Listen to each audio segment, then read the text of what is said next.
안녕하세요. 크리스천의 독특한 책 읽기. 오늘 책은요, 존 파이퍼의 평생 배움이라는 책입니다. 제목 자체가 평생 동안 공부를 해야 된다 이런 부담이 올까요? 그런 건 아니고요. 성도로서 성경을 배우고 또 삶을 배워 나가는데 접근 방법을 우리에게 가르쳐 주는데 너무 귀하고 유익합니다. 하나님을 더 알아가고 예수님 안에서 만족한 그 삶을 살아갈 수 있도록 실제적인 가이드를 주고 있거든요. 여러분 한번 생각해 볼까요? 평범한 삶이 우리에게 더 만족함이 있을까요? 아니면 그리스도 안에서 사는 삶이 만족함이 더 많을까? 이건 뭐 비교할 수도 없죠. 그리스도 안에서 느끼는 만족함을 아는 사람이라면 그 만족함을 알면 알수록 누구에게도 빼앗기고 싶지 않은 그 내적인 기쁨, 희열이 있다는 것을 알 것입니다. 기쁨은 반응이 있죠. 소리를 지르거나 얼굴 표정이 환하게 바뀌거나 어떤 사람들은 펄쩍펄쩍 뛰기도 하고요. 모든 기쁨은 반응이 있게 되어 있습니다. 이것을 신자들은 어떻게 표현할까요? 하나님께서 주신 기쁨이기 때문에 찬송을 하기도 하고요. 하나님께 감사하면서 영광을 올려드립니다.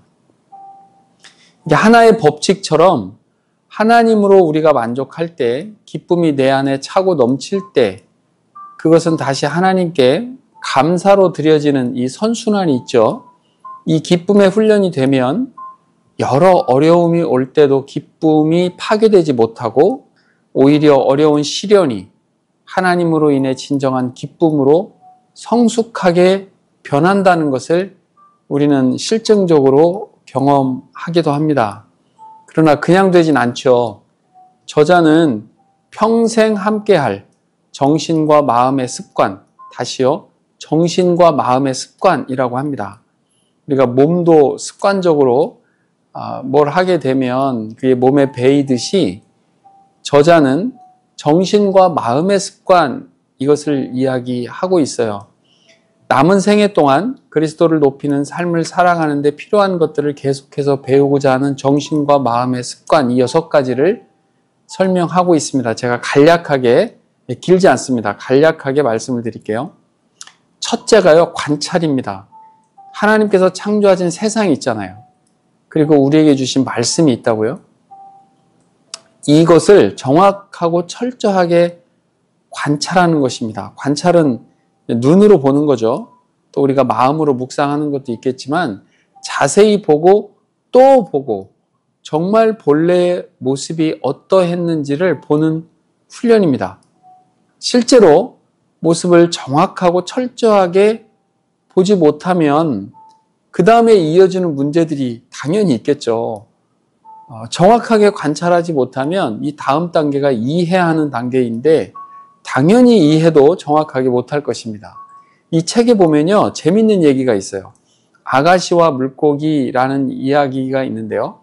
하버드 대학교의 비교동물학 박물관을 세우신 루이 아가시라는 교수가 계시는데 이 교수가 세뮤얼 스커더라는 학생에게 물고기를 관찰하라고 한 이야기가 있습니다. 한 10분 정도 보니까 뭐 다 봤다 생각해서 자기는 충분하다라고 생각했는데 교수님은 보라, 보라, 또 보라, 또 보라. 이것을 3일 정도 했다고 해요. 그러면서 이 학생이 어떤 관찰하고 공부하는 출발점에 대한 인식이 완전히 새롭게 바뀌었다. 그리고 정말 관찰할 수 있는 능력이 생겼다. 이런 이야기를 담고 있습니다. 하나님께서 우리에게 보여주신 것들을 자연적이고 또 영적인 관찰 능력을 길러서 더 잘 볼 수 있도록 하자는 것입니다. 성경을 읽고 살피는 것에도 깊은 주의가 필요하죠. 이런 말도 있더라고요. 읽지 않는 것은 실천할 수 없다. 당연하죠. 읽고 그냥 또 지나가는 것이 아니라 깊게 관찰하고 살피는 훈련은 우리에게 좋은 능력을 길러줍니다. 성경 안에서 하나님과 그리스도를 발견하고 또 하나님의 일하심, 예수님의 사역, 그분의 인격, 이것을 관찰하는 것은 우리 신앙생활 또 이 삶을 살아가는데 매우 큰 유익을 줍니다. 두 번째는요, 이해하는 영역입니다. 관찰을 했잖아요. 그 관찰한 것을 명확하게 이해하자는 것입니다. 여기에는 사고의 훈련이 필요한데 여러 가지 상황을 종합적으로 파악을 해서 타당한 결론에 도달하는 정신적인 작용, 이것을 이해라고 한다고 합니다. 다시 말씀드려 볼까요? 이해라는 게 뭘까? 여러 가지 상황이 있잖아요. 그것을 종합적으로 다 파악을 해서 관찰해야 파악이 되겠죠? 파악을 해서 가장 타당한 결론에 도달하려는 정신적인 활동인 거죠. 관찰한 대상의 특징과 특색을 이해하려고 애쓰는 과정이기도 합니다. 저자가 예로 든 것이 마태복음에 보면 족보가 나오잖아요. 그 족보 가운데 왜 여성은 4명일까? 저자는 무엇을 말하려는 것일까? 정확하게 분별해야 될 부분들은 무엇일까? 이렇게 스스로 질문하면서 정확하게 이해하려는 그 사고의 과정을 거쳐야 한다고 말하고 있습니다. 앞서 말씀드렸던 것처럼 이 분별이라고 하는 것을 저자는 많이 강조하거든요. 분별을 잘 못해서 생기는 문제가 한두 가지가 아니잖아요. 사람이든 사물이든 사건이나 상황을 정확하게 분별한다는 것은 결코 쉽지도 않습니다. 타락한 죄인은 대부분이 아니라 다죠. 편견과 전제를 가지고 있기 때문입니다. 그래서 성경의 기준을 빌려야 한다라고 강력하게 강조하고 있어요. 그래야만 분별할 수 있는 능력을 갖게 되니까요. 정확한 기준, 잣대가 있어야 되잖아요. 성경의 가르침, 기준을 잘 살펴서 깊게 생각하는 과정을 거쳐야만 올바른 이해, 타당한 결론에 도달한다는 것을 저자는 말하고 있습니다. 세 번째 단계가 있는데요. 이게 평가입니다. 평가가 무엇일까? 이게 진리인지 선인지 아름다운 것인지 그 반대라면 어떻게 될까요? 진리가 아니고 거짓인지 선한 게 아니고 악한 것인지 아름답지 않고 추한 것인지에 대한 것을 정확하게 판단하라는 것입니다. 여기 핵심은 공정한 것이에요. 치우치지 않게 평가해야 한다는 것이고요. 그러기 위해서는 가치 판단을 너무 쉽게 하지 말고 관찰, 이해하는 과정을 진지하게 거쳐야 한다.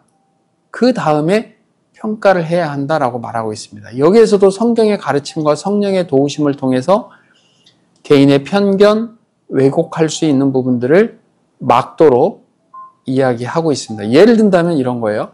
만약에 다른 사람이 저에 대해서 평가를 할 때, 혹은 여러분에 대해서 평가를 할 때 정확하게 관찰하고 이해해야만 평가가 되지 않겠습니까? 우리가 어떤 시험을 본다고 해도 마찬가지죠. 면접을 본다고 해도 마찬가지예요. 우리가 정확하게 평가되기를 원하잖아요. 그렇지 않고 선입견이나 대충 보고 평가한다면 그건 정확할 리가 없겠죠. 당연히 오류가 나올 것입니다. 왜 이렇게 평가를 해야 되느냐? 저자는 우리에게 묻고 또 답을 주는데 하나님께 영광을 돌리기 위함이 첫째이고요. 사람들에게 사랑을 알려주기 위함이 두 번째입니다. 셋째는 우리의 기쁨을 더욱 크게 하자는 것입니다. 여기 중요한 가르침이 있더라고요. 이 평가의 과정을 정확하게 하지 않는 우리 죄인들의 시각은 중립적이지 않아요. 이기적이에요. 또 우리의 본성과 감정도 한쪽으로 기울어져 있기 때문에 이 과정을 정확하게 성경의 잣대로 이끌어야만 우리는 하나님의 사랑도 정확하게 알 수 있게 됩니다. 당연히 이웃에 대해 우리의 역할도 찾게 되겠죠. 그런 차원에서 이 평가는 겸손하면서도 자신을 부인하고 성경과 성령의 이끄심에 공정하게 따라야 한다라고 조언해 주고 있습니다.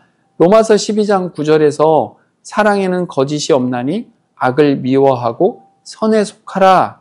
이 말씀은 무엇이 악하고 선한지 우리는 무관심할 수 없다는 뜻입니다. 하나님과 사람을 사랑하기 위해서는 악한 것과 선한 것을 평가하지 않을 수 없겠죠. 옳고 그름을 구분해야 우리는 정확한 사랑을 선택할 수 있다는 말씀입니다. 네 번째는요, 감정이 작동하는 단계를 정직하게 거치자는 것입니다. 평가한 것에 대해 올바르게 감정으로 느끼는 능력이기도 합니다. 느낄 수 있는 마음은 하나님의 은혜로 회복되어야 합니다. 우리 안에 부드러운 마음, 긍휼의 마음, 사랑의 마음을 주시는 분은 하나님이시잖아요. 감정은 또 억지로 되는 것도 아니고 감정은 자발적입니다. 그래서 더욱 성령 하나님의 간섭이 절대적으로 필요한 과정입니다.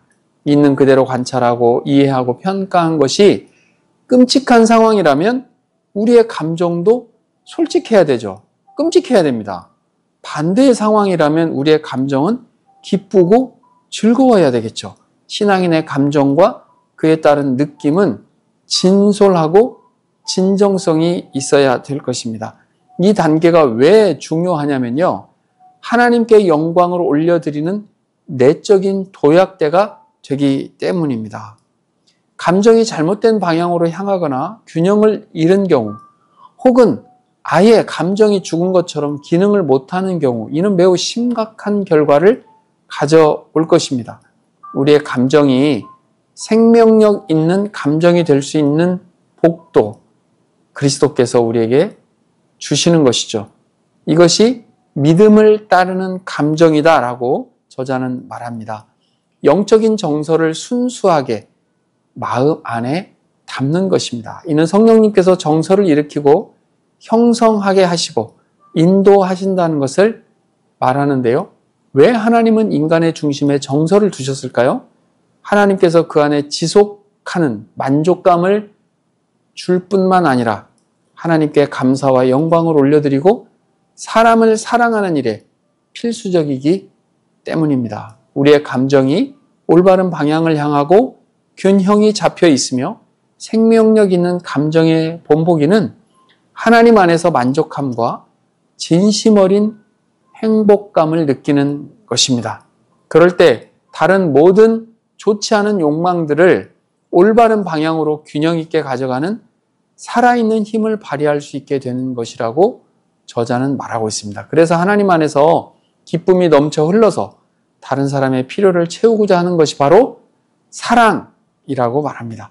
다른 말로 하면 사랑은 다른 사람을 하나님 안에서 누리는 기쁨 안으로 끌어들이고자 하는 감정이라고 표현하기도 합니다.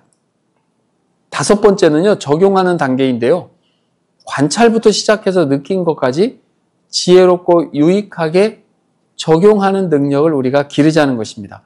깨달은 것을 성경의 가르침과 경건한 조언 등을 바탕으로 지혜롭게 이 삶을 살아가면서 적용하는 단계입니다. 즉 하나님의 영광과 다른 사람의 유익을 위해 행동으로 옮기는 것이죠.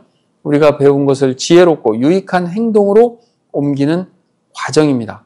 하나님 안에서 느끼는 기쁨은 본질적으로 확장되는 속성을 가지고 있어요. 사랑에서 우러나는 선한 행위를 통해서 실제로 적용이 되는 과정이겠죠. 외적인 행위로 드러나는 것이 적용의 단계입니다.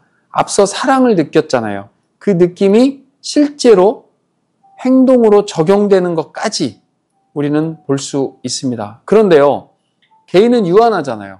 우리가 경험하고 우리가 느끼고 우리가 감정으로 받아들여지는 선한 행동을 하고 싶지만 그게 너무 많고 정말 수백 가지도 넘는 그런 마음이 가는 그런 행위들을 우리가 다 할 수 없지 않습니까?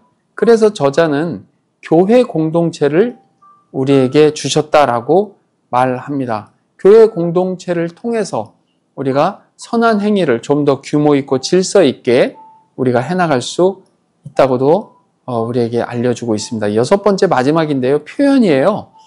이는 적용하는 것의 일부일 수도 있고 하위 단계로 볼 수 있겠죠. 글로 혹은 말로 표현하는 언어적인 의사소통을 주로 이 표현 단계에서 담고 있습니다. 표현에도 목표가 있는데요. 다른 사람을 유익하게 하는 것입니다. 사랑을 말이나 글로 표현하는 것이죠.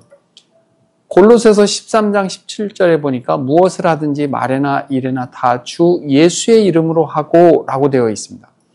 하나님께서 우리에게 소통하시며 말과 글로 표현하셨듯이 우리도 다른 사람들에게 사랑을 표현하는 정신과 마음의 습관을 가지자고 강조합니다.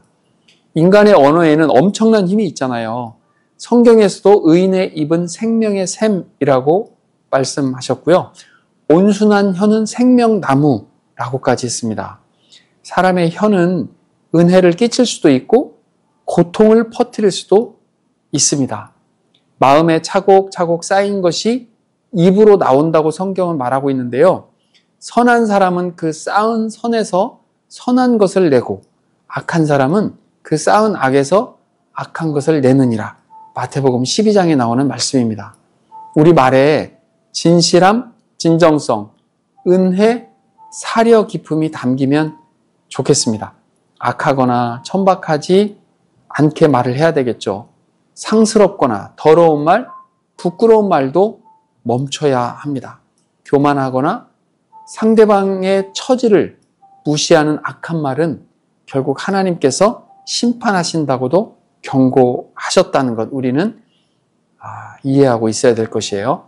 오히려 곤고한 자, 고통 중에 있거나 어려움에 있는 사람들을 격려하고 도와주는 말, 좋은 말 하는 우리가 되면 좋을 것 같습니다. 주님이 주시는 가슴을 가지고 바르게 알고 바르게 반응하는 우리가 되기를 바랍니다. 크리스천의 톡톡한 책 읽기 여기까지 하겠습니다. 감사합니다.